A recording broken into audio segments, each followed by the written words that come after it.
Very good evening. Welcome to the debate. ఆంధ్రప్రదేశ్లో 2019 నుంచి 2024 వరకు చెలరేగిపోయిన చాలామంది దాదాలు, డాన్లు, పొలిటికల్ దాదాలు, పొలిటికల్ డాన్లు, లేకపోతే బ్యూరోక్రటిక్ డాన్లు, బ్యూరోక్రటిక్ దాదాలు అంటే అధికారులు, అవి కాకుండా పేట రౌడీలు, గల్లీ గల్లీలో తిరిగే చోటామోటా గుండాలు, రౌడీలు, సోషల్ మీడియాలో ఒళ్ళుపై తెలియకుండా వాగిన వాళ్ళు mafia, social media mafia type అనమాట. లేకపోతే సోషల్ మీడియా మోకలు, వీళ్ళందరూ ఏపీ వదిలేసి పారిపోతున్నారు. కొంతమంది దేశం వదిలి వెళ్ళిపోతున్నారు, వెళ్ళిపోవడానికి ట్రై చేస్తున్నారు.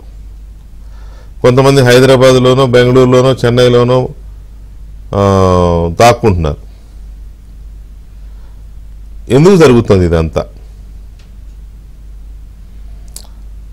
ఆంధ్రప్రదేశ్ ప్రభుత్వం పెద్దగా ఎక్కడ గతంలో అరాచకాలకు పాల్పడిన వాళ్ళని, లేకపోతే అక్రమాలకు పాల్పడిన వాళ్ళని ఏం పెద్ద వాళ్ళ మీద రెడ్ బుక్ ఏదో ఓపెన్ చేసి అందరి మీద చర్యలకు ఉపక్రమించేసి అదేం కనిపించట్లా. అది లేదనే కదా క్యాడర్స్లో కూడా ఒక రకమైన అసహనం వస్తుంది. మమ్మల్ని ఎంత ఏడిపించారు వాళ్ళు, వీళ్ళేమో వచ్చిన తర్వాత అసలు వాళ్ళు ఎవరి మీద కేసులు పెట్టట్లేదు, కేసులు కూడా పట్టించుకోవట్లేదు. వాళ్ళ క్యాడర్స్లో, టీడీపీ క్యాడర్లో కానీ, జనసేన క్యాడర్లో కానీ ఆ రకమైన అసంతృప్తి, ఒక అసహనం ఉంది. కానీ వీళ్ళందరూ ఎట్లా పారిపోతున్నారు అంటే ముందుగానే ఊహించి పారిపోతున్నారా, లేకపోతే చాప కింద నీరులాగా ఏమన్నా పోలీస్ నెట్వర్క్ ఏమన్నా స్టార్ట్ చేశారా వీళ్ళని పట్టుకోవడానికి, లేకపోతే వీళ్ళ మీద కేసులు బుక్ చేయడానికి? అసలు వీళ్ళకి ఎలా తెలుస్తోంది ముందు? వీళ్ళకి ఈ విషయం అంతా ఎలా తెలుస్తోంది? వీళ్ళు పలానా వాళ్ళని అరెస్ట్ చేసే అవకాశం ఉందని, లేకపోతే పలానా అతని దగ్గరికి పోలీసులు బయలుదేరారని, లేక స్పెషల్ టీమ్స్ పెట్టారని ముందే తెలుసుకుని ఎలా వెళ్ళిపోతున్నారు, లేకపోతే దేశం వదిలిపెట్టి వెళ్ళిపోతున్నారు, లేకపోతే స్టేట్ వదిలిపెట్టి వెళ్ళిపోతూనే యాంటిసిపేటరీ బెయిల్స్ కూడా ట్రై చేసుకుంటున్నారు. ఎలా? ఉదాహరణకి గత నెల ఎప్పుడో రఘురామకృష్ణరాజు గారు కేసు పెట్టాడు గుంటూరు ఎస్పీ దగ్గరికి వెళ్ళి. అప్పుడు నన్ను ఇలా టార్చర్ పెట్టి చేశారు, పలానా వాళ్ళు సిఐడి అయినా, ఇంకా పలానా ఇంటెలిజెన్స్ అయినా, సిఐడిలో ఉన్న ఇంకో ఎస్పీ ర్యాంక్ అధికారి, ఇట్లా పేర్లు పెట్టి ఆయన కంప్లైంట్ ఇచ్చాడు. ఆ తర్వాత వెళ్ళి మళ్ళీ ఇంకొకసారి ఎస్పీని మరి అడిగారు కూడా. ఇంతవరకు దాని మీద ఎంక్వైరీ ఆఫీసర్ని వేయలేదు, ఇన్వెస్టిగేషన్ స్టార్ట్ చేయలేదు, అది కొంచెం త్వరగా చేయండి అని చెప్పి ఆయన అడిగాడు కూడా. ఇది అధికార పార్టీ ఎమ్మెల్యేగా. ఇంతవరకు ఇన్వెస్టిగేషన్ ఆఫీసర్నే నియమించలేదు. కానీ అందులో అప్పుడు ఎవరినైతే ఆయన తనని హింసించారని పేర్కొన్నాడో అందులో ఒక ఆఫీసర్ ఆల్రెడీ యాంటిసిపేటరీ బెయిల్కి పిటిషన్ వేసాడు వాళ్ళ కోర్టులో. ఇది ఎలా సాధ్యమైంది? తర్వాత ఇప్పుడు గన్నవరం మాజీ ఎమ్మెల్యే వల్లభనేని వంశీ, ఆయన కోసం పోలీస్ టీమ్స్ 2 రోజులు 3 రోజులు అయింది హైదరాబాద్ వచ్చి అని చెప్పి, ఆయన అసలు ఆ అచూకీ దొరకడం లేదు, ఎక్కడ ఉన్నారో తెలియదు, లేదా విదేశాలకు వెళ్ళిపోయాడో తెలియదు అనేది సాయంత్రం వరకు వచ్చిన వార్తలు. సాయంత్రం సడన్గా ఒక హడావుడి, ఆయన గన్నవరం వస్తే పోలీసులు అరెస్ట్ చేశారని. విదేశాలకు పారిపోయాడో తెలియదు, ఎక్కడున్నాడో తెలియదు అని అనుకున్నాడు. గన్నవరం ఎందుకు వస్తాడు? సో ఏదో లీకో లేకపోతే ఏదో రాంగ్ ఇదో బయటకు వచ్చింది. తీరా చూస్తే ఒక ఆయన అనుచరుడిని ఒకరిని పోలీసులు అదుపులోకి తీసుకున్నారు. ఇంకొక అధికారి విజయ్ కుమార్ రెడ్డి అనే ఒక ఐఎన్పిఆర్ కమిషనర్, ఆయన కమిషనర్గా ఉండి ఇష్టారాజ్యంగా అక్రమంగా అడ్వర్టైజ్మెంట్లు దోచిపెట్టాడు సాక్షితో పాటు కొన్ని మీడియా సంస్థలకి అనేది దాని మీద అది పెద్ద నేరంగా ఉంది. డెఫినెట్గా అది పెద్ద కేసు. అది యాక్చువల్గా విచారణ జరిపిస్తే ప్రభుత్వం ఏదో చేయబోతుందని తెలిసి ఒక అధికారి అయి ఉండి ఆయన జంప్ వేరే స్టేట్కి, ఏదో డిప్యుటేషన్ మీద వచ్చిన అధికారి కాబట్టి ఈ ప్రభుత్వానికి చెప్పకుండా అక్కడ జాయిన్ అయిపోయాడనంటే ఎవరు పంపించారు, ఎవరికి చెప్పి వెళ్ళాడు, ఎవరు రిలీవ్ చేశారు అతన్ని? డిప్యుటేషన్ మీద వచ్చిన ఆయన డిప్యుటేషన్ క్యాన్సిల్ చేసుకుని వెళ్తే కదా అక్కడ జాయిన్ చేసుకునేది. బట్ హౌ ఇట్ హ్యాపెండ్ అంటే ఇంటి దొంగలు ఉన్నారు ఇంకా. అలాగే ఇంకొక ఆయన బెవరేజెస్ కార్పొరేషన్ ఎండి వాసుదేవరెడ్డి, ఆయన ఇంతవరకు దొరకలా. ఫస్ట్ పెట్టిన కేసు అదే, ఇంతవరకు దొరకలా. అసలు అది చిన్న చేప. బెవరేజెస్ కార్పొరేషన్ ఎక్సైజ్ మాఫియాలో, లిక్కర్ మాఫియాలో తవ్వితే కొండలు కదులుతాయి. అనకొండలే, కొండలు కూడా కాదు. ఆ అనకొండల్ని పట్టుకుంటారో లేదో తెలియదు, కానీ ఈ చిన్న చేప ఇంతవరకు వీళ్ళకి దొరకలా. ఆయన ఎక్కడున్నాడో తెలియదు. యాంటిసిపేటరీ బెయిల్ కోసం కోర్టులో వేసాడు, అది వాయిదా పడుతుంది, అంతే తప్ప ఆయన అయితే వీళ్ళకి దొరకలా. ఎక్కడున్నాడు? మొన్న చెవిరెడ్డి భాస్కర్ రెడ్డి కొడుకు ఆయన మొత్తానికి దుబాయో లేకపోతే ఇంకెక్కడికో వెళ్ళిపోదామని వెళ్తే అది బెంగళూరులో సనుకోకుండా పట్టుకున్నారు. పట్టుకుని ఏం చేశారు? 41A నోటీస్ ఇచ్చారు. దాని మీద కూడా విమర్శలు. అంత పెద్ద నేరం చేసి ఒక ఎమ్మెల్యే అభ్యర్థి అప్పుడు ఆయన ఎవరు, మన నాని, పులివర్తి నాని, ఆయన మీద హత్యాయత్నం జరిగింది ఆ రోజు. లాకర్ రూమ్స్ దగ్గరికి వెళ్ళి ఓటింగ్ ఈవీఎంలు ఉన్న లాకర్స్ దగ్గరికి వెళ్ళి ఆయన కాపలా అనుమానం చెక్ చేసుకుంటే ఆయన మీద పెద్ద దాడి, పెద్ద సమ్మెటతో వెళ్ళి చంపడానికి ప్రయత్నించారు. ఆ చేయించింది చెవిరెడ్డి మోహిత్ రెడ్డి అని కేసు బుక్ అయింది. ఆయన దేశంలో వెళ్ళిపోయాడు. జస్ట్ మినిట్సే, ఒక 4-5 మినిట్స్ అయితే జంప్. అది మరి ఎలా జరిగిందో, ఓకే జరిగింది, వెళ్ళారు, పట్టుకున్నారు. అలాంటి హత్య కేసులో 41A ఇచ్చి వచ్చారు. దీని మీద ఒక చర్చ నడుస్తుంది. ఎందుకు జరుగుతుంది అంటే సీరియస్ క్రైమ్స్లోనూ సీరియస్నెస్ లేదు. అసలు ఏదో పెద్ద నేరాలకు సంబంధించి ప్రభుత్వం ఏదో చేసే అవకాశం ఉందనే విషయం తెలిసి ముందుగానే జంప్ అయిపోతున్నారు, వెళ్ళిపోతున్నారు, లేకపోతే యాంటిసిపేటరీ బెయిల్స్కి వస్తున్నారు. ఎక్కడ లీకేజ్ ఎక్కడుంది? ఎక్కడ ఈ లీక్ అవుతున్నది ఎక్కడ? అండ్ ఇంకొక ఇంపార్టెంట్ ఇష్యూ ఏంటంటే అసలు సరే ఈ అరాచకాలు లేకపోతే అప్పుడు వాళ్ళు కొట్టారు కాబట్టి ఇప్పుడు వాళ్ళని కొట్టాలి, ఇది కక్ష సాధింపు అవుతుంది, చట్ట ప్రకారం వెళదామని అనుకుంటున్నారు. అది అంతవరకు బాగానే ఉంది, ప్రభుత్వం చట్ట ప్రకారం చర్య ఉండాలని. కానీ ఈ నేరాలకి పాల్పడిన వాళ్ళు, లేకపోతే ఈ అధికారికమైన అక్రమాలకు పాల్పడిన వాళ్ళు, స్కాములు చేసిన వాళ్ళు, ఐఏఎస్లు, ఐపీఎస్ కొంతమంది ఉన్నారు కదా, వీళ్ళు కూడా పారిపోతున్నారు కదా. ఇటువంటి వాళ్ళ విషయంలో చర్యలు తీసుకునే విషయంలో ప్రభుత్వ వైఖరి ఏంటి అనే దాని మీద ఎవరికి స్పష్టత లేదు. ఓకే, కొట్టిన వాళ్ళని, తన్నిన వాళ్ళని, చంపిన వాళ్ళని వాళ్ళ చట్ట ప్రకారం శిక్షిస్తారు. కేసులు పెడితే పిటిషన్లు తీసుకుని, కంప్లైంట్లు తీసుకుని మళ్ళీ వాళ్ళ మీద కేసులు పెట్టి అది ఓకే, అది ప్రాసెస్ నడుస్తుంది. కానీ వీటి పరిస్థితి ఏంటి? పాలసీ మ్యాటర్స్లో అక్రమాలకు పాల్పడిన వాళ్ళ విషయంలో ఎలాంటి ఇంకా సోషల్ మీడియాలో అటాక్స్ జరుగుతూనే ఉంది, వాళ్ళేమి తగ్గట్లా. అటువంటి వాటి పరిస్థితి ఏంటి? ప్రభుత్వ వైఖరి ఎలా ఉంది? ఈ అంశాలు చాలా పెద్ద చర్చ నడుస్తుంది ఆంధ్రప్రదేశ్లో.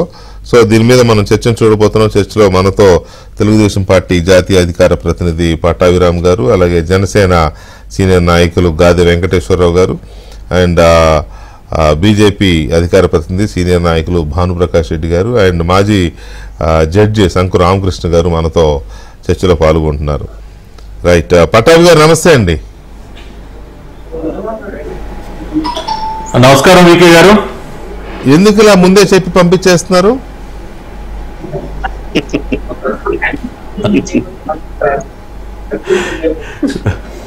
సార్, దొరికితే ఎప్పుడెప్పుడు వాళ్ళ సంగతి చూడాలా అన్న లెవెల్లో ఇవాళ ప్రభుత్వంలో ఉన్నటువంటి పెద్దలందరికీ ఉంది. దొరుకుతారు, రమ్మని అని పిలుస్తారు. సరే చెప్పనేవండి సార్, ఇప్పుడు ముందే అందుకనే చెప్పి పారిపోండ్రా అనేటటువంటి పరిస్థితి అయితే లేదు. కానీ ఇక్కడ మనం ఒక వాస్తవాన్ని అయితే అంగీకరించాలి. ఇంకా పోలీస్ వ్యవస్థలో వాళ్ళకి బూట్ పాలిష్ చేసినటువంటి బ్యాచ్ నిన్నమ్మన్నట్టు వరకు ఉన్నారు. ఇప్పుడు గత 2 రోజుల క్రితమే దాదాపుగా ఒక 90 మంది డిఎస్పీలని బదిలీ చేయడం జరిగింది. దానిలో దాదాపుగా ఒక 55-60 మందిని వీఆర్లో పడేసాం. ఎవరైతే వీళ్ళందరికీ చెంచాగిరి చేశారో వాళ్ళందరినీ కూడా పక్కకు తప్పించడం జరిగింది. కాబట్టి సిస్టంలో ఏంటంటే ఇంకా కొంతమంది వాళ్ళకు అనుకూలంగా పనిచేసినటువంటి బ్యాచ్ కొంత ఉండటం వల్లే మీరు అన్నట్టు ఏదన్నా కొద్దిగా లీకేజ్ అక్కడ ఇక్కడ జరిగి ఉండొచ్చు, నేనేం కాదనట్లే. ఇప్పుడే అందుకనే వాళ్ళందరినీ కూడా పక్కన పెడుతూ ఉన్నాం, ఆనెస్ట్ ఆఫీసర్స్ అందరినీ కూడా మళ్ళీ సిస్టంలోకి తీసుకొస్తున్నాం. కాబట్టి ఈ ప్రక్రియ పూర్తయితే ఆ చిన్న చిన్న లీకులు కూడా ఇక ఉండవు. కానీ గవర్నమెంట్, అది చంద్రబాబు నాయుడు గారు కానీ, లోకేష్ గారు కానీ, పవన్ కళ్యాణ్ గారు కానీ అందరూ కూడా చాలా ఫర్మ్గా ఉన్నారు. ఇప్పుడు ఇవాళ వల్లభనేని వంశీ ఉన్నాడండి, అతను చేసినటువంటి చేష్టలు ఎవరైనా క్షమిస్తాడా? అసలు నిజంగా మహాతల్లి భువనేశ్వరి గారు ఆవిడ గురించి వాడు నోరు బారేసుకున్నాడంటే, అన్నగారి కుమార్తె ఎంతో హుందాగా వ్యవహరించినటువంటి వ్యక్తి, మా అందరికీ తల్లి లాంటి వ్యక్తి భువనేశ్వరి గారు. నిజంగా ఆ రోజున రాష్ట్రం మొత్తం బాధపడింది. చంద్రబాబు నాయుడు గారు కంట తడి పెట్టుకున్న రోజుని ఈ రోజుకి కూడా మేము మర్చిపోలేము. మరి అంత సన్నాసి ఈ గన్నవరం సైకో, వాడిని క్షమిస్తామా? కాబట్టి ఖచ్చితంగా సమస్య లేదు. రెండోది, నన్ను చంపడానికి ప్రయత్నం చేశాడు సార్. గన్నవరం నడిబొడ్డున మా పార్టీ కార్యాలయాన్ని తగలబెట్టడమే కాకుండా నేను ఆ రోజు చచ్చిపోయాడిని. ఆ రోజు కనుక నా పర్సనల్ సెక్యూరిటీ ప్లస్ నా డ్రైవర్ వీళ్ళిద్దరూ కనుక సమయస్ఫూర్తితో వ్యవహరించకపోతే I would have been dead. మొన్న గుడివాడు గుట్కాగడు అంటున్నాడు కదా, వాడు ఆ రోజు చచ్చేవాడు, చిన్నదనం కూడా అయిపోయేదని చెప్పి. మరి వాడిని ఎందుకు వదిలేస్తాం సార్? ఎందుకు క్షమిస్తాం వాడిని మేము? ఆ రకంగా బరి తెగించి వ్యవహరించినటువంటి వ్యక్తులు కార్యాలయాలు తగలబెట్టడం, ఇష్టానుసారం రోడ్ల మీద వీరంగం వేయటం, నోరు బారేసుకోవటం, వాడు చేయనటువంటి పాపం ఉందా? కాబట్టి ఎట్టి పరిస్థితుల్లో కూడా క్షమాపణ అనే పదానికి తావే లేదు. కాకపోతే మీరు అన్నట్టు ఏదైతే చిన్న చిన్న లీకులు ఏవైతే ప్రస్తుతం జరుగుతున్నాయని మీరు చెప్తున్నారు, వాటిని కూడా ఫుల్గా సీల్ చేస్తాం. మొత్తం ఆఫీసర్స్ వ్యవస్థ అంతా కూడా ప్రక్షాళన జరుగుతోంది. రెండోది, యాంటిసిపేటరీ బెయిల్స్ అంటారా, అది లీగల్గా దాన్ని ఎవరు కాదనలేరు. ఇప్పుడు మన డెమోక్రాటిక్ ఫ్రేమ్వర్క్లో ఆ అవకాశం ప్రతి ఒక్కరికి ఉంది కాబట్టి దాన్ని మేము అడ్డుకోలేం. ఇప్పుడు ఎవరన్నా వెళ్ళి హైకోర్టులో యాంటిసిపేటరీ బెయిల్ వేసుకునే ప్రక్రియను మేము అడ్డుకోలేం.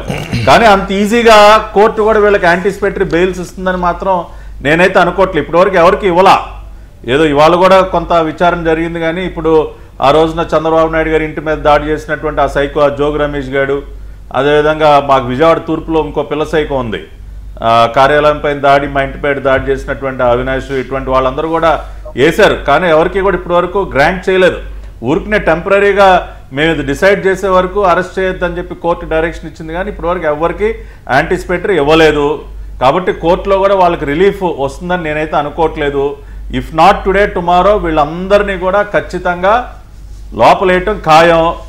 ఇప్పుడు మాకు నిమిషం పని సార్, వాళ్ళు నిజంగా వాళ్ళలాగా ప్రవర్తించి రోడ్ల మీద మేము చేయాలంటే నిమిషం పని. కానీ కొద్దిగా మేము ఓర్పుతో ఉంటూ సంయమనం పాటిస్తూ ఉన్నాం. ఎందుకు వాళ్ళలాగా మేము ఉండకూడదు. ఇప్పుడు వాడిని వంశీగాడు వాడేమన్నా పెద్ద పుడింగా, వాడేమన్నా పెద్ద ధైర్యవంతుడు అనుకుంటున్నారేంటి? నంబర్ 1 పిరికోడు వల్లభనేని వంశీ అనేవాడు ఈ భూ ప్రపంచంలోనే నంబర్ 1 పిరికోడు. నేను నిర్మోహటంగా చెప్తా ఉన్నా, వాడు నంబర్ 1 పిరికి సన్నాసి. ఇప్పుడు పట్టాభి అనే వ్యక్తి పారిపోయాడా? బెజవాడ వదిలిపెట్టి వెళ్ళిపోయాడా? డూ ఆర్ డై నిలబడినటువంటి వ్యక్తులం మేము ఏ రోజు వాళ్ళలాగా పారిపోలేదు. చావో రేవో తేల్చుకుందాం అని చెప్పి నిలబడినటువంటి వ్యక్తులనే. వాడు చూడండి 2 నెలల నుంచి పారిపోయి తిరుగుతూ ఉన్నాడు. ఎరా పిరికి సన్నాసి, అధికారంలో ఉన్నప్పుడు గుండీలు ఉప్పదేసి నేను పెద్ద తోపు, నేను ఇది అని చెప్పుకోవటం కాదయా. దా ఈరోజు నీకు ధైర్యం ఉంటే దా గన్నవరంలోకి రా, వచ్చి సరెండర్ అవ్వు, కేసులు ఎదుర్కోవా ధైర్యంగా. మేము ఫేస్ చేసాం. మేము ఫేస్ చేయలేదా? ఇవాళ ఈ ప్యానెల్లో ఉన్నటువంటి ఎంతమంది ఫేస్ చేశారు? జడ్జి రామకృష్ణ గారు పారిపోయారా? నీలాగా పారిపోయారా రామకృష్ణ గారు? లేదంటే మా వీకే గారు పారిపోయారా నీలాగా? డిబేట్ వదిలిపెట్టి ఇంకా నేను రాను రేపటి నుంచి కనపడ్డానే ఆయన పారిపోయారా? మా బాలన్న పారిపోయాడా? లేకపోతే మా వెంకటేశ్వరరావు పారిపోయారా? ఎవరు పారిపోయారా? నువ్వు సిగ్గు లేకుండా పారిపోయి తిరుగుతా ఉన్నావు దొంగలాగా. కాబట్టి ఈ దాగుడు మొత్తం ఆపి రా, వచ్చి నిలబడు. ఏదో గన్నవరం అడ్డా గాడిది గుడ్డని మాట్లాడావు కదా, వచ్చి నిలబడిన ఆయన నిన్నేమీ చేయవు. అంటే నీ ఒంటి మీద చేయబడదు. ఒక్క నిమిషం వీకే గారు, వల్లభనేని వంశీ నీకు చెప్తా ఉన్నా, నీ ఒంటి మీద చేయబడదాయా. నిన్నెవడు కొట్టడు, నీ చొక్కా చెంచడు, ఎవడు ఏం చేయడు. నువ్వు వచ్చి సరెండర్ పోలీసులకి చూసుకుందాం, లీగల్గానే చూసుకుందాం. నువ్వు కోర్టులో నిలబడు, నీ వాదనలు ఏంటో వినిపించు, నీకు వ్యతిరేకంగా ఉన్నటువంటి సాక్ష్యాలు మా టీం అంతా కూడా ప్రవేశపెడతారు. నేను కూడా కోర్టులోనే నిన్ను ఎదుర్కొంటా. ఎందుకంటే నీ వల్ల నువ్వు నన్ను చంపడానికి ప్రయత్నం చేశావు కాబట్టి నేను కూడా వస్తా, కోర్టుకే వస్తా. కాబట్టి రా, వచ్చి ధైర్యంగా నిలబడు. రైట్. వెంకటేశ్వర గారు, ఇప్పుడు పవన్ కళ్యాణ్ గారు మాట్లాడినా, చంద్రబాబు నాయుడు గారు మాట్లాడినా, లోకేష్ గారు మాట్లాడినా డెఫినెట్గా తప్పులు నేరాలు చేసిన వాళ్ళని, ప్రజల్ని వేధించిన వాళ్ళని, పీడించిన వాళ్ళని చట్ట ప్రకారమే శిక్షిస్తాము, మనం వాళ్ళలాగా మనం కూడా చేయకూడదు, కక్ష సాధింపులకు వెళ్ళకూడదు, శాంతి భద్రతను కాపాడుకోవాలి ఈ చెప్పారు. నిజమే, వాటిల్లో దేన్ని తీసేయాల్సిన అవసరం లేదు. కానీ చట్టబద్ధంగా నేరాలు చేసిన వాళ్ళు కదా వీళ్ళంతా. ఏదో మా ఇంటి మీద దాడి చేశారు, మీ ఇంటి మీద దాడి చేశారు, పొలం లాక్కున్నారు, ఇల్లు లాక్కున్నారు, అవి వేరు, ఆ క్రైమ్ వేరు. కానీ వీళ్ళు చట్టాలని చట్ట పరిధిలో ఉండి నేరాలు చేసి తప్పులు చేసిన వాళ్ళు కదా. వీళ్ళ మీద ఇంతవరకు ఎలాంటి చర్యలు లేవు, వీళ్ళు పారిపోతున్నారు. నాకు ఆశ్చర్యం వేస్తుంది, ఒక ఆఫీసరు డిప్యుటేషన్ మీద వచ్చి ఇక్కడ డిప్యుటేషన్ రిలీవ్ అవ్వకుండా ఇక్కడ నుంచి వేరే స్టేట్కి ఎలా వెళ్ళిపోతాడండి? ఇంకొక ఆఫీసరు ఎండీగా ఉండి ఒక కార్పొరేషన్కి ఆయన అప్స్కాండ్లో ఎలా ఉంటాడండి? ఎలా ఉంటాడు అప్స్కాండ్లో? ఒక ఆఫీసర్ అప్స్కాండ్లోకి వెళ్ళొచ్చా? నిన్న సస్పెండ్ చేశారు మైనింగ్ ఎండీ వెంకటరెడ్డి అని ఆయన్ని. ఆయన ఎక్కడున్నాడు? సస్పెండ్ అయిన ఆఫీసర్ ఎక్కడ ఉండాలి? హెడ్ క్వార్టర్లో ఉండాలి. ఆయన ఎక్కడున్నాడు? హైదరాబాద్లో ఉన్నాడంట. గతంలో ఏబి వెంకటేశ్వరరావు గారిని సస్పెండ్ చేసినప్పుడు ఆయన హైదరాబాద్లో ఉన్నాడని నోటీసులు ఇచ్చి అక్కడికి వచ్చేదాకా వదల్లా. ఏంటిది? ఏం జరుగుతుంది అసలు? ప్రభుత్వ వైఖరి అంటే అర్థం కావట్లేదు చాలా మందికి. రణకృష్ణ గారు, ముందుగా మీకు అలానే ప్యానల్ ఉన్నటువంటి పట్టాభి గారికి, భాను గారికి, రామకృష్ణ గారికి, వ్యూవర్స్ అందరూ కూడా శుభ సాయంత్రం. ఒకటి వాస్తవం, ఈ మీరు ప్రభుత్వాన్ని అయితే శంకించవలసిన అవసరం లేదు. విజయ్ గారు, ఫస్ట్ థింగ్, ప్రభుత్వాన్ని ఏమి శంకించవలసిన అవసరం లేదు. ప్రభుత్వం ఇప్పుడు అంటుంటారా, ప్రభుత్వం తన పని తాను చేసుకోబోతున్నట్టుగా. ఇవాళ ప్రభుత్వంలో ఉన్నది గతంలో ఉన్నటువంటి ముఖ్యమంత్రి లాగా పరిపాలన అంటే ఏంటనో, ప్రజాస్వామ్యం అంటే ఏంటో తెలియనటువంటి వ్యక్తి కాదు. చంద్రబాబు నాయుడు గారికి ప్రజాస్వామ్యం యొక్క విలువలు తెలుసు, ప్రభుత్వంలో ఏ రకంగా పరిపాలించాలో కూడా తెలిసినటువంటి వ్యక్తి.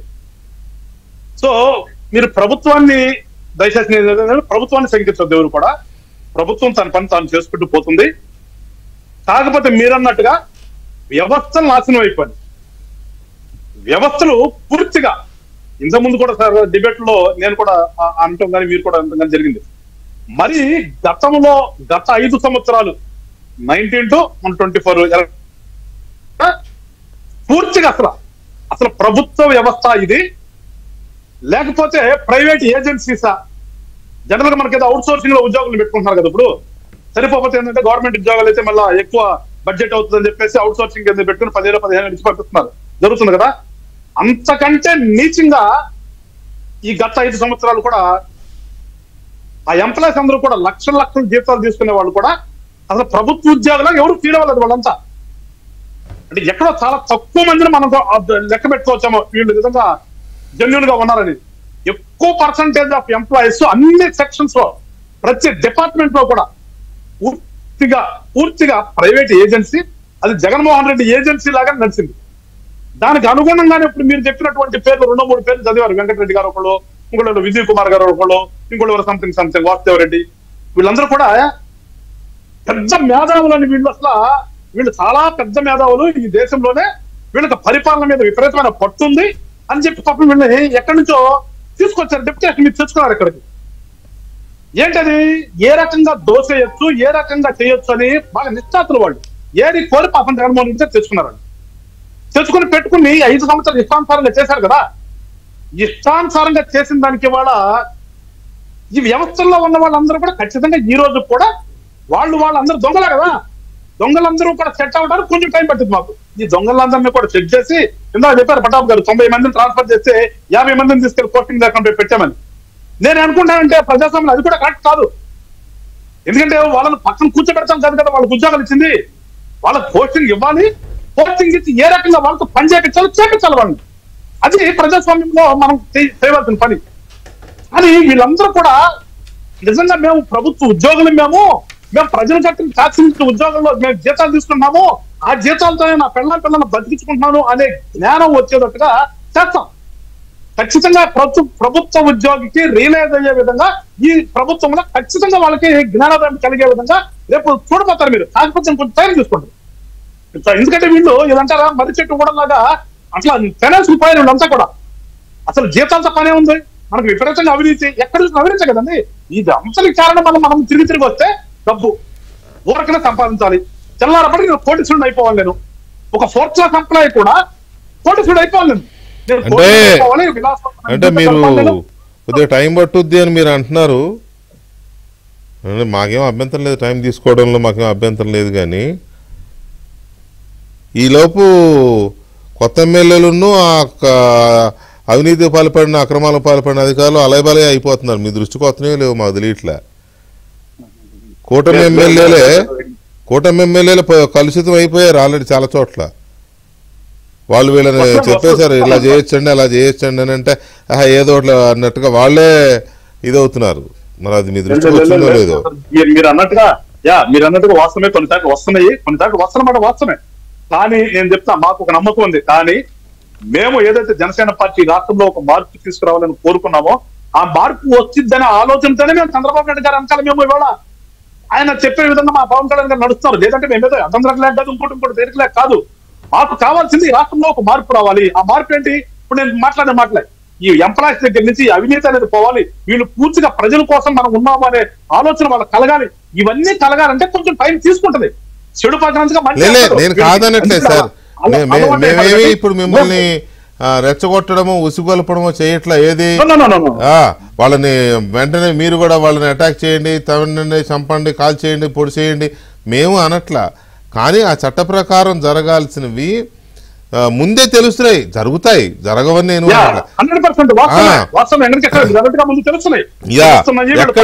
ఎక్కడో ఇనిషియేషన్ జరుగుతోంది.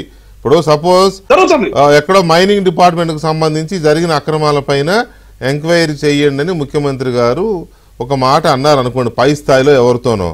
అది లీక్ అయిపోబట్టే కదా వెంకటరెడ్డి గారు వెళ్ళిపోవడానికి రెడీ అయ్యాడు. వెళ్ళిపోతాక రెడీ అవుతున్నాడని తెలిసి సస్పెండ్ చేశారు ముందు, అతను వెళ్ళడానికి అవకాశం లేకుండా. ఒక్కరోజు లేట్ అయితే ఆయన ఉండేవాడు కాదు అనేది ఇప్పుడు అక్కడ చెప్తున్న మాట సెక్రటరియట్లో. ఇవన్నీ ఎలా తెలుస్తున్నాయి బయటికి అని అంటే ఇంకా ఏదో నడుస్తోంది. సో అది ఒక్క నిమిషం వెంకటేశ్వర గారు, వీళ్ళే కదా ఈ ఎంప్లాయీస్ నుంచి ఖచ్చితంగా వీళ్ళు మారుస్తారు. ఎక్కడ పోయినా వస్తారు సార్. ఈ సిస్టమ్ నాశనం చేసిన వాడిని ఎవరిని కూడా వదిలిపెట్టాం. ఆడు ఎక్కడికి వెళ్ళినా గానీ ఏదో ఒక రోజు మనకు రాక తప్పదు. అది కొంచెం 1 నెల 2 నెలలు టైం తీసుకుంటుంది. కానీ ఏ ఒక్కడు కూడా మళ్ళా చెప్తున్నాం, ఏ ఒక్కరిని కూడా, ఎందుకంటే అందరు రాష్ట్రం నాశనం చేశారు వీళ్ళు. రాష్ట్రాన్ని నాశనం చేసిన ఏ ఒక్కడిని అవతల ప్రజాప్రతినిధులు కానీ ఎంప్లాయీస్ కానీ ఏ ఒక్కరిని కూడా వదిలిపెడతామనేది అనుకోవద్దు. ఖచ్చితంగా వాళ్ళకి ఏ రకంగా ట్రీట్ చేస్తాం. రాష్ట్రాన్ని మళ్ళా గాడిలో పెట్టి చెప్పినట్టుగా కూడా జ్ఞానోదయం చేస్తాం ఖచ్చితంగా. రైట్. ఇప్పుడు అసలు ఓకే చట్ట ప్రకారము చర్యలు తీసుకుంటాము అనే దాని మీద ఒక ఇది అవసరమే, మంచిదే, అందరూ గౌరవిస్తారు, అలాగే చేయాలి కూడా. కానీ ఆ చర్యలు ఎలా ఉన్నాయి, ఎంతవరకు వెళ్తున్నాయి, ఎట్లా వీళ్ళందరూ దేశం దాటి పారిపోయే ప్రయత్నాలు చేస్తున్నారు, ఊరు దాటి వెళ్ళిపోయే ప్రయత్నాలు చేస్తున్నారు, ఇవన్నీ కొంత అనుమానాస్పదంగా ఉన్నాయి. కాబట్టి దీని మీద ఇంకొంచెం డీప్గా వెళదాం. అసలు ఇంతవరకు ఎంతమంది మీద లుకౌట్ నోటీసులు ఇచ్చారు ఏపీ పోలీసులు? నాకు డౌటే. ఎంతమంది మీద లుకౌట్ నోటీసులు ఇచ్చారు అంటే డౌటే. రామకృష్ణ గారు నమస్తే అండి. నమస్కారం వెంకటకృష్ణ గారు. రామకృష్ణ గారు, ఓకే వెళ్ళనివ్వండి, చట్ట ప్రకారం వాళ్ళు చర్యలు తీసుకుంటుంది ప్రభుత్వం. ఏదో అడ్డదిడ్డంగా వెళ్ళిపోయి మీ ఇంటి మీద ఎవరో రాత్రిపూట గుండాలు వచ్చి దాడి చేసినట్టు చేయడం, వీటిని ఎవరు ఎంకరేజ్ చేయకూడదు, అది ఓకే. కానీ వాట్ అబౌట్ చట్ట ప్రకారమే చేస్తామంటే చట్ట ప్రకారం ఏం జరగట్లేదని కదా. ఓకే, కింది స్థాయిలో చేసే గల్లీలు, వీధి రౌడీలు వాళ్ళని పక్కన పెడదాం. ఈ పెద్ద వాళ్ళు చాలా పెద్ద నేరాలు చేసిన వాళ్ళు ఉన్నారు కదా, ఆర్థిక నేరాలు చేసిన వాళ్ళు ఉన్నారు, పాలసీ పరంగా అక్రమాలు చేసిన వాళ్ళు ఉన్నారు, పెద్ద స్కాములు చేసిన వాళ్ళు ఉన్నారు. వీళ్ళందరూ ఎలా తప్పించుకుంటున్నారు, ఎలా ముందే మాయమైపోతున్నారు అధికారులే రాష్ట్రం వదిలేసి దేశం వదిలేసి వెళ్ళిపోతున్నారు కదా. సో ఇది ఎలా జరుగుతోంది? వెంకటకృష్ణ గారు, ముందుగా మీకు అదే విధంగా ప్యానెల్లో ఉన్నటువంటి పెద్దలు పట్టాభి గారికి, భానుప్రకాష్ రెడ్డి గారికి, వెంకటేశ్వరరావు గారికి అందరికీ కూడా నమస్కారం అండి. నమస్తే అండి. ఇంతకు ముందే మన పట్టాభి గారు ఒక మాట అన్నారు, మేము పారిపోకుండా ఇక్కడే ఉండి పోరాటాలు చేసి నిలబడ్డాం అని అన్నారు. పారిపోయే వాళ్ళు పారిపోతున్నారు.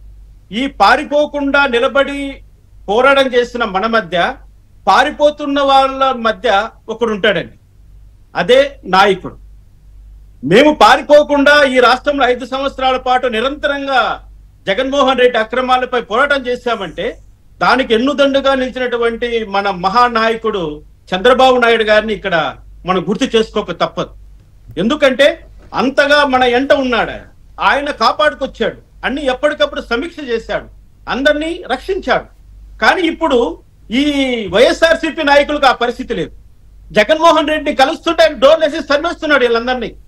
మరి అటువంటి వాళ్ళు పారిపోకుండా ఇంకా ఇక్కడ ఏం చేయగలుగుతారండి వెంకటకృష్ణ గారు? అది కూడా మనం ఆలోచించాలి.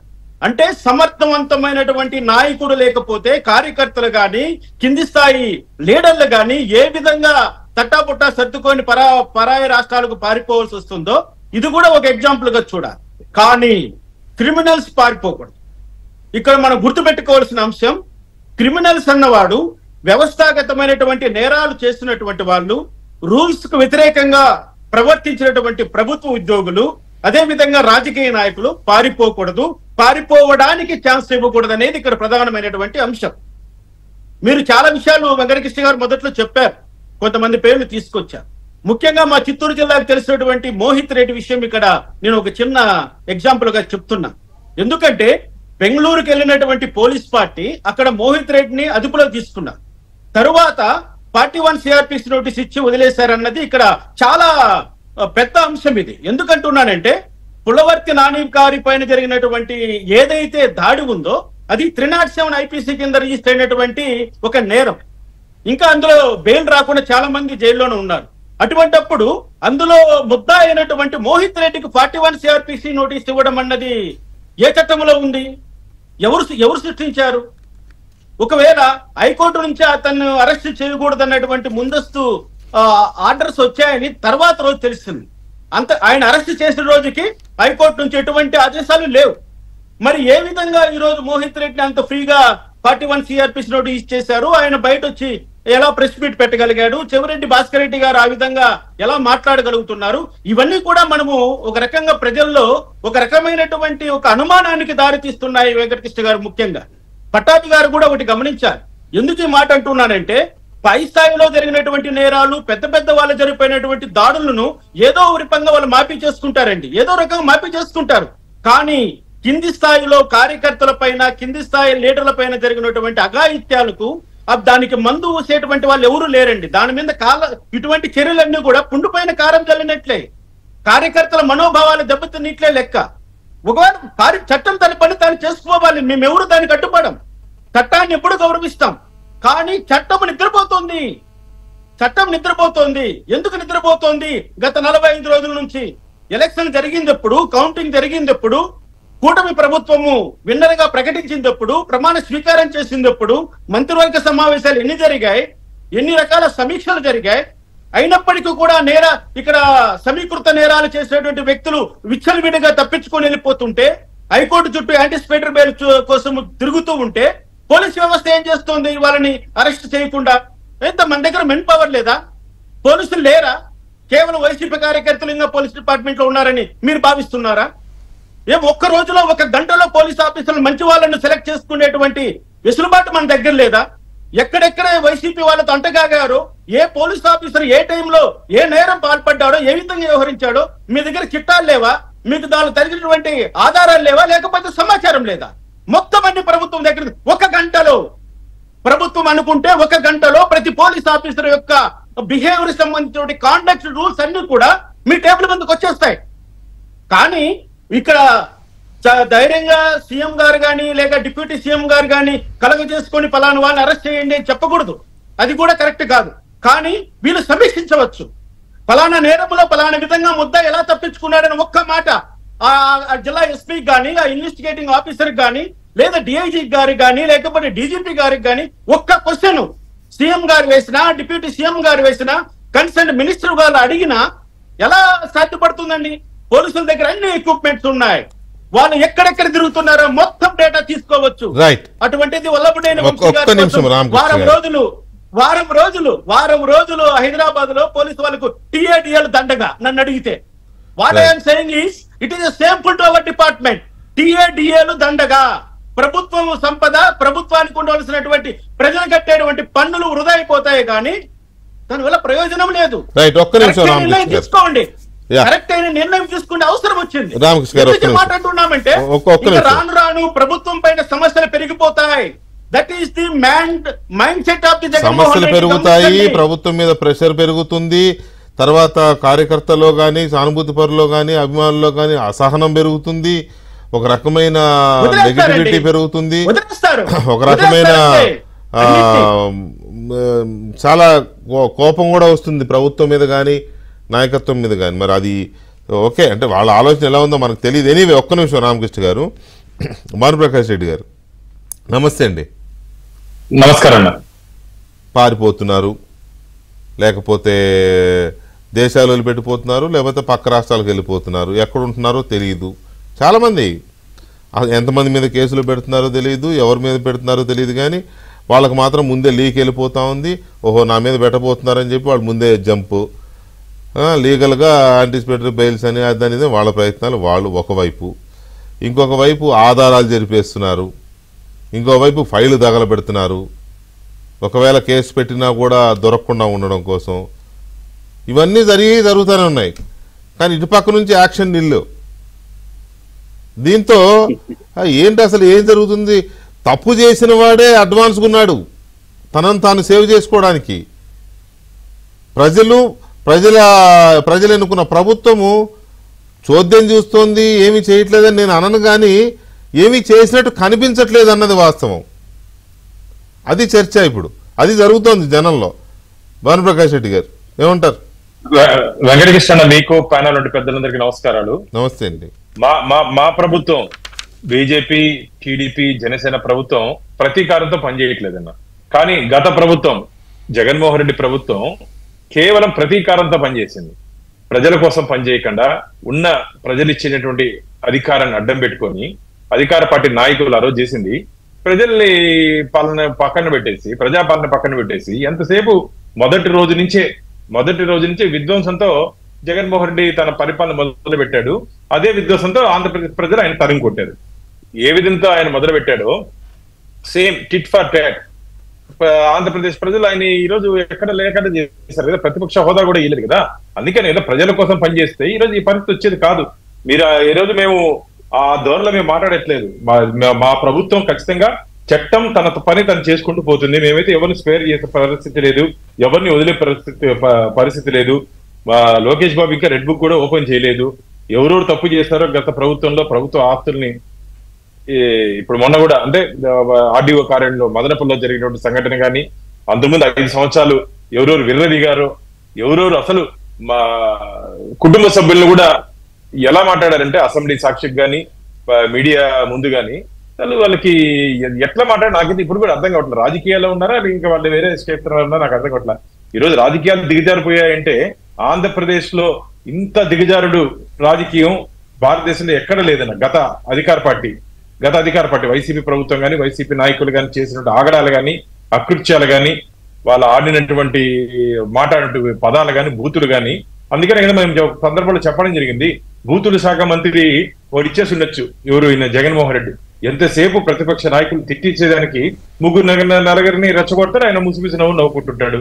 అందుకని ఈరోజు ప్యాలెస్ అనేది తాడేపల్లి ప్యాలెస్ నుంచి తరిమి కొట్టి బెంగళూరుకి ఆడ తిరుక్కుంటున్నాడు ఆయన. ఆయన ఈరోజు అందుబాటులో లేడు ప్రజలకు అందుబాటులో లేడు. ఎందుకంటే ప్రజలు అప్పుడేమో వాళ్ళు బూతులు తిడితే, వాళ్ళు కొడితే తిడితే అధికారంలో ఉన్నారు కదా, ఇప్పుడు మనం ఏం చేయగలం అని పడ్డారు. ఓకే, బాగానే ఉంది. ఇప్పుడు అధికారం వచ్చిన తర్వాత ఏమో మనం ప్రతీకారాన్ని పోకూడదు, మనం ఏం చేయకూడదు, మడిగట్టుకుని కూర్చోవాలి. ఇప్పుడు ఎట్లా తెచ్చేదండి? లేదా మడి కట్టుకొని కూర్చుంటాం మేము చెప్పట్లేదు ఆ, కదా. మరి ఏం కట్టుకున్నారు? చట్టం తన పని తను చేస్తుంది. మేము గత ప్రభుత్వం చేసింది చేయట్లేదనే చేయము. భానుగారు, తప్పులు నేను అంటున్నది మీరు ప్రతీకారం చేయండి, వాళ్ళ ఇళ్ల మీదకి వెళ్ళి తలుపులు పాల్గొట్టి గోడలు దూకి నాశనం చేయండి అని నేను అనట్లే.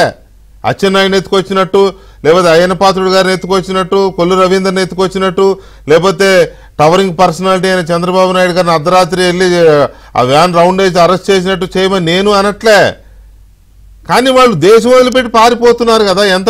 కనీసం ఎంతమందికి లుకౌట్ నోటీసులు ఇచ్చారండి ఎయిర్పోర్ట్స్లో? ఉన్నాయా ఎక్కడన్నా?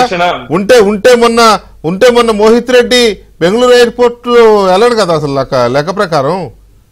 అనుకోకుండా ఎవరో చెప్తే వెళ్ళి పోలీసులు తీసుకొచ్చారు. కానీ వెంకటకృష్ణ గత ప్రభుత్వం చేసినటువంటి ఆగడాలని మేము చూసి, అంటే మాకున్నటువంటి ఇన్ఫర్మేషన్ అసలు ఈ 45 రోజులు 48 రోజులు అది పరిశీలిస్తే అసలు ఏంది ఆంధ్రప్రదేశ్ పరిస్థితి అనేది దిగులైపోతుందన్నా.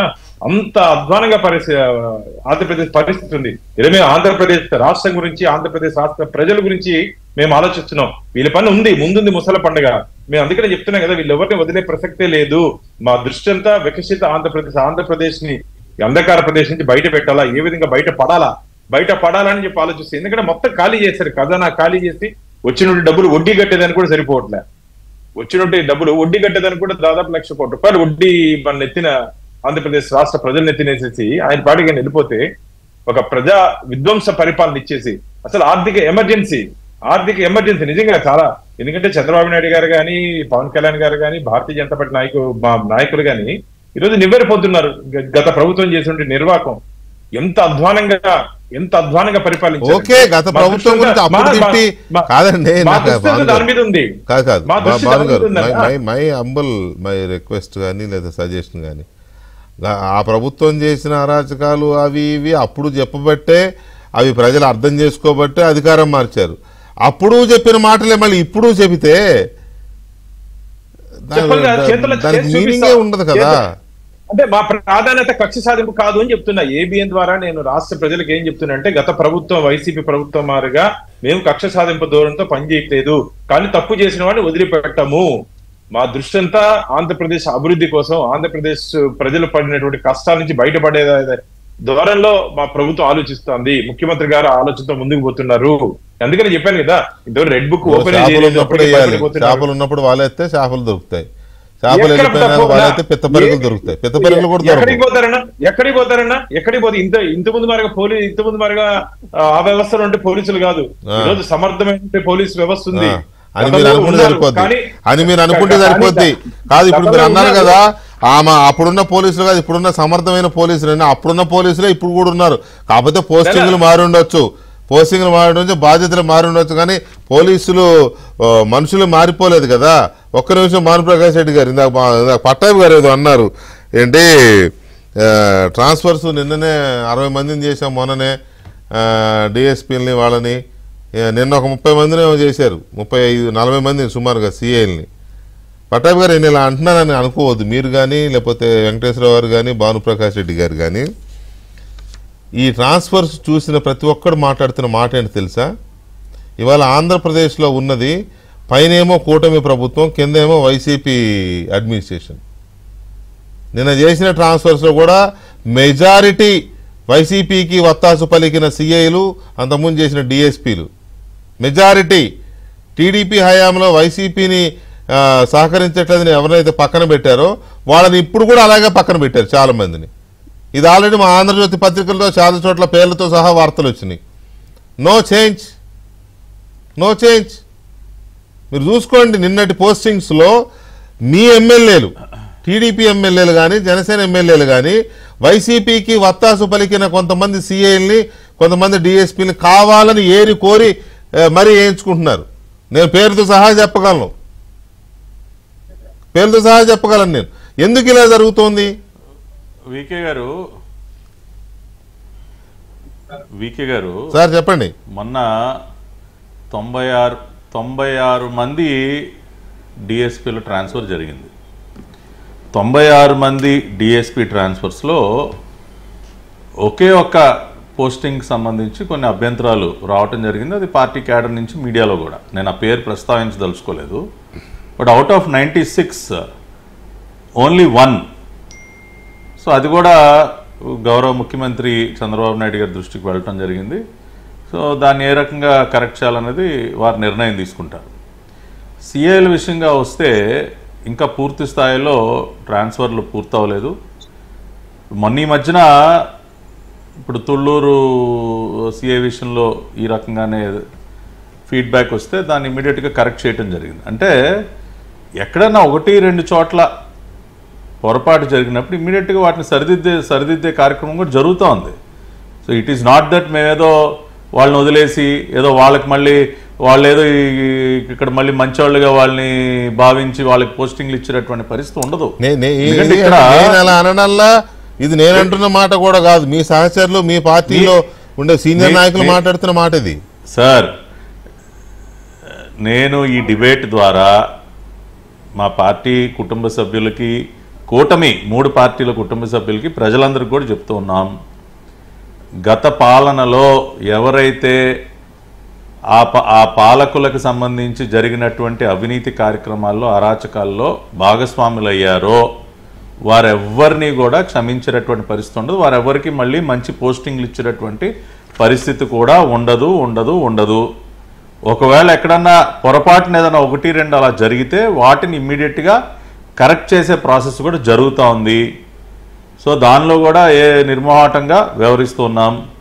రెండోది వికే గారు, ఇక్కడ గతంలో ఎవరైతే ఆనెస్ట్ ఆఫీసర్స్, మీరు ఇంకొక మంచి పాయింట్ కూడా రేజ్ చేశారు, సిన్సియర్గా పనిచేసేటటువంటి అధికారులు ఎవరు కూడా గత పాలకులకి నచ్చేవాళ్ళు కాదు. వాళ్ళకి ఎంతసేపు ఏంటంటే కాసులు తెచ్చేవాడు, అరాచకాలు సహకరించేవాళ్ళు బూట్ పాలిష్ బ్యాచే కావాలి.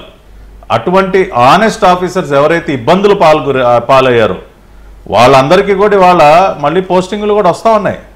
ఎందుకంటే మాకేమీ సొంత పనులు ఉండవు. చంద్రబాబు నాయుడు గారు ఏదైనా ఆఫీసర్ని అడ్డం పెట్టుకుని మీరు దోచుకోండి, లేదంటే వాడిని తండ్రి చెప్పరు, ఆ పరిస్థితి ఉండదు సార్. ఎమ్మెల్యేల విషయంలో కూడా ఆ పరిస్థితి ఉండదు. ఎందుకంటే ప్రజలు మాకు ఇచ్చినటువంటి మ్యాండేట్ మా పైన అటువంటి బాధ్యతను పెట్టింది. ప్రజలు 164 సీట్లు దేనికి గెలిపించారు సార్? కూటమికి ఎందుకు ఇచ్చారు? వాళ్ళలాగా దోచు తినమనా, వాళ్ళలాగా అవినీతికి పాల్పడమనా? కాదు కదా. ఆ మ్యాండేటు ప్రజలు ఇచ్చినటువంటి విజయం మా పైన బోల్డంత బాధ్యత పెట్టింది. కాబట్టి ఒళ్ళు దగ్గర పెట్టుకుని వ్యవహరించాల్సినటువంటి పరిస్థితి ప్రతి ఒక్కరికి ఉంది. అన్ని స్థాయిల్లో ఉన్నటువంటి వ్యక్తులకి ఉంది. అది ఒక ఎంపీయా, ఎమ్మెల్యేనా, మంత్రా, లేదంటే పార్టీలో ఉన్నటువంటి సాధారణ మాలాంటి నాయకులు అందరి మీద కూడా ఆ బాధ్యత ఉంది. అది గుర్తెరిగే మేము మళ్ళీ కూడా పనిచేస్తాం. ఎందుకంటే మళ్ళీ మేము కూడా వాళ్ళలాగానే ప్రవర్తించి ఆ తేడా ఏముందిరా, వాళ్ళు ఇంతే వీళ్ళు ఇంతే, అనవసరంగా వీళ్ళకి 164 సీట్లు ఇచ్చాం అన్న భావన ప్రజలలోంచి వచ్చేటటువంటి అవకాశాన్ని మేము కల్పించము. అది పదే చంద్రబాబు గారు కానీ పవన్ కళ్యాణ్ గారు కానీ పదే గుర్తు చేస్తా ఉన్నారు. మీరందరూ కూడా మనం ఇంకా జాగ్రత్తగా వ్యవహరించాలి, పీపుల్స్ మ్యాండేట్ మీరు గుర్తుపెట్టుకోండి, ఇంకా డిసిప్లిన్డ్గా ఉండండి అనే చెప్తా ఉన్నారు. వాళ్ళు కూడా అదే రకంగా ప్రవర్తిస్తున్నారు. కాబట్టి అటువంటి పరిస్థితి ఉత్పన్నం కాదు. రెండోది, ఇందాక మాజీ రిటైర్డ్ జడ్జి రామకృష్ణ గారు ఒక చాలా మంచి గొప్ప పాయింట్ ప్రస్తావించారు. గతంలో చంద్రబాబు నాయుడు గారు కష్టంలో ఉన్నటువంటి ప్రతి ఒక్క నాయకుడికి అండగా నిలబడ్డారు కాబట్టే నిలబడి పోరాడగలిగారు. ఇవాళ అటువంటి పరిస్థితి లేదు కాబట్టే పారిపోతా ఉన్నారని ఆయన ఏదైతే అన్నారో అది 100% ఇట్స్ అ ఫ్యాక్ట్. ఎందుకంటే నా విషయంలో నాకు తెలుసు చంద్రబాబు గారు ఎంత అండగా నిలబడ్డారో. 3 సార్లు స్వయంగా ఆయన మా ఇంటికి వచ్చి మా కుటుంబానికి ధైర్యం చెప్పి వెళ్ళారు. అలాగే ప్రతి ఒక్క నాయకుడు నేను చూసేవాడిని కదా సార్, ఎవరైనా ఒక నాయకుడిని అరెస్ట్ చేస్తే ఆయన అసలు నిద్రపోయేవాళ్ళు కాదు సార్. రాత్రంతా మెలకు నుండి లాయర్లు నెమ్మడిపడి నాయకులతో మాట్లాడి మళ్ళీ ఆ నాయకుడు మళ్ళీ బయటకు వచ్చే వరకు అసలు ఆయనకు నిద్ర ఉండేది కాదు. Minute to minute follow up చేసేవాళ్ళు. కాబట్టి అటువంటి పరిస్థితి వాళ్ళ వైసీపీలో లేదు కదా. మనోడికి ఎంతసేపు మన మామూకి ఎంతసేపు అక్కడ బెంగళూరు కొంపలో దాచిపెట్టినటువంటి రూపాయలు కరెక్ట్గా ఉన్నాయో లేదో అదే టెన్షన్ కదా. మన మామూకి అన్నీ ఏం పడతాయి సార్? నాయకులు బాగోగులు కావాలా, కార్యకర్తలు ఎట్టపోతే ఆయనకి ఏంటి? వాళ్ళ వైసీపీ నాయకులే చెప్తా ఉన్నారు మా మామూకి అంత సీన్ లేదని చెప్పి. కాబట్టి ఆ తేడా ఉంది కాబట్టి వాళ్ళ ఎక్కడికక్కడ పారిపోతా ఉన్నారు. ప్లస్ ఈ పారిపోయే బ్యాచ్ కూడా మాలాగా నిజాయితీ పరులు కాదు కదా. వాళ్ళు మాత్రం ఈయనేం కాపాడుకొస్తాడు కానీ దొందులాగే మొత్తం అందరూ కూడా ఉన్నారు అక్కడ. కాబట్టి చంద్రబాబు నాయుడు గారు ఇచ్చినటువంటి ఆ ధైర్యమే మమ్మల్ని నిలబెట్టింది. ఇవాళ మళ్ళీ ఈ పరిపాలనలో, కూటమి పరిపాలనలో కూడా ఖచ్చితంగా ఆయన మాకు నేర్పించినటువంటి క్రమశిక్షణతోనే మేము వ్యవహరిస్తాం. అధికారుల విషయంగా కూడా ఖచ్చితంగా మీడియాగా మీకు ఆ బాధ్యత కూడా ఉంది. ఎక్కడన్నా పొరపాట్లు జరుగుతుంటే నిజంగా ఆంధ్రజ్యోతిని కూడా నిజంగా ఐ షుడ్ అప్రిషియేట్. మీరు గత 2 నెలల్లో చాలా నిర్మోహాటంగా చాలా కథనాలు రాశారు, ఏది ఎక్కడెక్కడన్నా లోపాలు జరుగుతూ ఉంటే. Yes, that is how it has to be. ఏదో ఊరికినా భజన చేయటం అనేది అది కరెక్ట్ కాదు. ఇదిగో ఇక్కడ తప్పు జరుగుతూ ఉంది, ఇది సరిదిద్దుకోండి, ఇక్కడ ఇది జరుగుతూ ఉందని చాలా బల్లగుద్దినట్టు మీరు ఫ్రంట్ పేజీలో పెట్టి కూడా వార్తలు రాస్తూ ఉన్నారు. అది తేడా. ఇప్పుడు అటువంటి పరిస్థితి గత ప్రభుత్వంలో లేదు. కానీ ఈ ప్రభుత్వంలో ఆ స్వేచ్ఛ ఉంది. పత్రికలకి, మీడియాకి ఆ స్వేచ్ఛ ఉంది. మీడియా ఎప్పటికీ కూడా ఒక వాచ్ డాగ్ లానే ఉండాలి. మీరు తప్పు జరుగుతుంటే మమ్మల్ని కడిగాలి, డిబేట్కి పిలిచి మీరు కూడా ఏంటంటే ఇది ఏం జరుగుతుందని you have every right to question us. ఆ రకంగా క్వశ్చన్ చేస్తేనే ప్రజాస్వామ్యం నిలబడుతుంది. కాబట్టి దానికి కూడా మేము ఎప్పుడు సిద్ధంగా ఉంటాం. రైట్. వెంకటేశ్వర గారు, ఇప్పుడు కొంతమంది ఐఏఎస్లు, ఐపీఎస్లు ఉద్దేశపూర్వకంగానో లేకపోతే పైన పొలిటికల్ బాస్, అసలు బాస్ చెప్పాడనో బ్లేటెంట్గా తప్పులు చేశారు. కొన్ని ప్రజలకు సంబంధించిన ఆస్తుల్ని ప్రైవేట్ పరం అంటే వీళ్ళ పరం చేశారు. ఇంకా చాలా విధానపరమైన నిర్ణయాల్లో రాజ్యాంగానికి విరుద్ధంగా చాలా నిర్ణయాలు తీసుకున్నారు. ఇప్పుడు వాటి విషయంలో కూడా ప్రభుత్వ వైఖరి ఇంకా తెలియడం లేదు కదా. ఈలోపు వీళ్ళు జారుకుంటున్నారు. నేను అందుకనే ఎగ్జాంపుల్తో సహా చెప్తున్నా, వీళ్ళలోపు జారుకుంటున్నారు. వాటి విషయంలో కూడా ప్రభుత్వ వైఖరి ఏంటి అనేది అర్థం కావట్లేదు. ఎందుకు అని అంటే, అవునన్నా కాదన్నా ఐఏఎస్లు కాపాడుకుంటారు, ఐపీఎస్లు కాపాడుకుంటారు, ఏదో ఉంటుంది. ఇప్పుడు ఎవరి ఫ్రెటర్నిటీని వాళ్ళు ఎందుకు వదులుకుంటారు మనోడనే ఒక సింపతి ఉంటుంది కదా. సో దాని విషయంలో ప్రభుత్వ వైఖరి ఏంటనే దాని మీద ఎవరికి క్లారిటీ రావట్లా. లేదు సార్, మళ్ళా ఇంకోసారి చెప్తున్నాను, ఎంత చెప్పినట్టుగా ప్రభుత్వం క్లారిటీగానే ఉంటుంది సార్. ప్రభుత్వం ఇప్పుడు నేను అందుకే ముందు చెప్పింది మీకు, జగన్మోహన్ రెడ్డి గారు చంద్రబాబు నాయుడు గారికి పరిపాలన గురించి తెలియని వ్యక్తి కాదు కదండి. ఈ ఐఏఎస్ల గురించి, ఐపీఎస్ల గురించి, లేదంటే కింద ఉన్న క్యాడర్ ఏ రకంగా పనిచేస్తారు, ఎట్లా చేస్తారనేది తెలియని వ్యక్తి కాదు కదా అంటున్నాను నేను. అనేది తెలియకుండా కొత్తగా వచ్చిన వాళ్ళకి ఏం తెలియదు, వాళ్ళు ఏది పడితే చేస్తారనుకోవచ్చు. కానీ ఇక్కడ ప్రతి ఒక్క ఉద్యోగి ఏంటి, అతని బాధ్యతలు ఏంటి అనేది తెలిసినటువంటి వ్యక్తి చంద్రబాబు నాయుడు గారు. సో ఖచ్చితంగా అందుకని పవన్ కళ్యాణ్ గారు కూడా ఏం చేశారు, క్లియర్ గా ముందు వ్యవస్థను మారుద్దాం, మీరు గో హెడ్ సార్ అని చెప్పేసి చంద్రబాబు నాయుడు గారికి ఒత్తాసు పలుకుతూ ఉన్నారు. మా నాయకుడు కూడా క్లియర్ గా ఎందుకు ముందు శిక్షణ మార్చాలి. మనం ఇక్కడ మన ఈగోల్ కంటే, రాజకీయం కంటే కూడా ప్రస్తుతం ఆంధ్ర రాష్ట్రం ఉన్న పరిస్థితుల్లో ఖచ్చితంగా వ్యవస్థలను ముందు మార్చాలి అనే ఒక ఆలోచనతోనే ముందుకెళ్తూ ఈ లేట్ కారణం నేను చెప్తుంది. ఈ లేట్ అవ్వడానికి కారణం ఏంటంటే కొంచెం స్ట్రీమ్ లైన్ చేయాలి. ఇవాళ నేను మళ్ళా చెప్తున్నా, వ్యవస్థలు పూర్తిగా నాశనమని ఆంధ్ర రాష్ట్రంలో. ఇవాళ కూడా మా జిల్లాలో కూడా రాశారు ఇసుక గురించి మీ పేపర్లో వచ్చింది. మేము అంటున్నాం, మీరు కూడా ఏమి కళ్ళు మూసుకుని కూర్చోట్లేదు, అందరి చేతి కూడా రాస్తుంది. మేము కూడా దాన్ని క్రిటిసైజ్ చేయదలుచుకోలేదు. కాబట్టి ఇది ఇక్కడ నాకు బాధ ఏంటంటే, మన వాళ్ళు తీసుకొచ్చి ఒక తెనాలి గురించి రాశారు, కానీ వాస్తవంగా అన్ని చోట్ల జరుగుతుంది. అన్ని చోట్ల కూడా సిబ్బంది ఈ రోజు కూడా మీరు అన్నట్టుగా సిబ్బంది ఇంకా కూడా వైఎస్ఆర్ ప్రభుత్వంలో ఉన్నట్టుగానే ఫీల్ అవుతూ వాళ్ళు ఇష్టానుసారంగా ఇంకా కూడా అవినీతి చేయొచ్చు అనేది వాళ్ళు చేస్తూ ఉన్నారు. మేము ఎక్కడికైనా చెక్ పెడుతున్నాం, మేము ఊరుకోవట్లేదు. ఖచ్చితంగా 4 రోజుల తర్వాత మనోహర్ గారు అక్కడికి వెళ్ళారు. ఏదైతే ఇసుక ఇబ్బంది పడుతున్నారు, ఇసుకలో అన్ని అక్రమాలు జరుగుతున్నాయని తెలిసిన వెంటనే వెళ్ళి ఆ రోజంతా కూర్చొని అక్కడ మానిటరింగ్ చేసి వచ్చారు. కానీ ఇవాళ మళ్ళా వచ్చింది. ఇవాళ జరుగుతున్నటువంటి ఈ సిబ్బంది చేస్తున్నటువంటి తప్పుల్ని మేము ఎక్కడా కూడా టాలరేట్ చేసే పరిస్థితులు లేం. మాకు మా నాయకుల కంటే కూడా వాస్తవంగా మేము తీసుకెళ్ళి మా వాళ్ళు అక్కడ పెట్టచ్చు, కానీ మేము పని చేయట్లేదు. ఉచిత ఇసుక అన్నారు. ఉచిత ఇసుకను ఏం చేస్తారు, ఉన్నటువంటి ఎగ్జిక్యూటివ్ ఏదైతే పర్మనెంట్ ఎగ్జిక్యూటివ్ ఉందో కలెక్టర్ తను ఆ ఎంపీడీ వాళ్ళని ఎంపీ వాళ్ళని పెట్టి అక్కడ అందిస్తున్నారమ్మా. అందిస్తుందంట మేము ఇన్వాల్వ్ కాదు, మేము ఇన్వాల్వ్ అయితే ఇట్లా ఉండదు. మీరు ఎప్పుడైతే మేము ఇన్వాల్వ్ అయితే మళ్ళా ఇదే పేపర్ వచ్చి అదిలో ఉన్నారు అంత రాజకీయ నాయకులు వేరే ఉచితం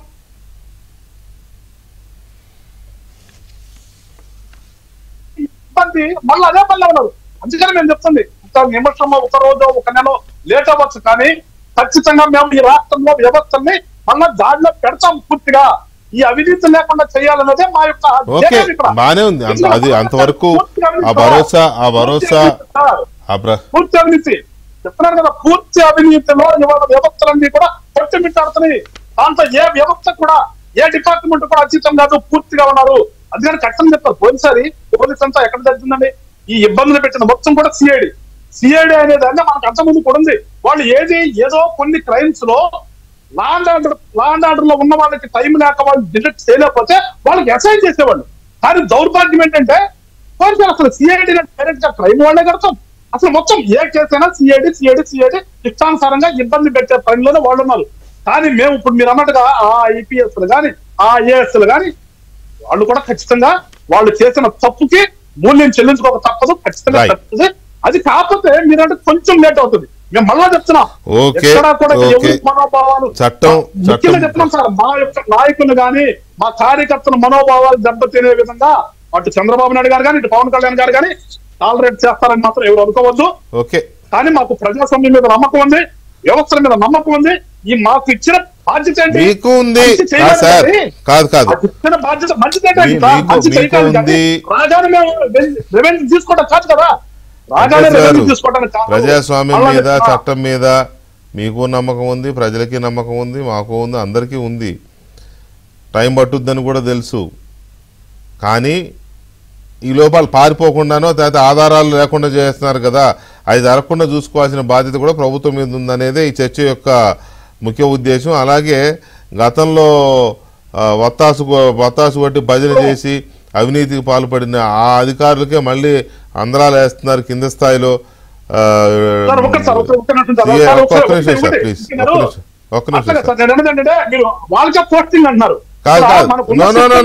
మీరు అన్నట్టు ఒక్కళ్ళు ఇద్దరు కాదులే కానీ చాలా పెద్ద చర్చ జరుగుతుంది. కానీ సిఐలో, డిఎస్పీలో, ఎంఆర్ఓలో ఇట్లాంటి వ్యవహారాల్లో జరుగుతున్నాయి. అవి ఎమ్మెల్యేలు ఇనిషియేట్ చేసి మాకు ఫలానోడే కావాలి అని అడిగి తెచ్చుకుంటున్నారు. దాని మీద పై స్థాయిలో కూడా ఏం చేయలేకపోతున్నారు అనేది ఒక ఫీల్. ఇది దాన్ని సెట్ చేసుకోకపోతే మళ్ళీ అదే రిపీట్ అవుతుంది. ఎనీవే వెంకటేశ్వర గారు, thank you very much. Venkateswara గారు చర్చలో పాల్గొన్నందుకు.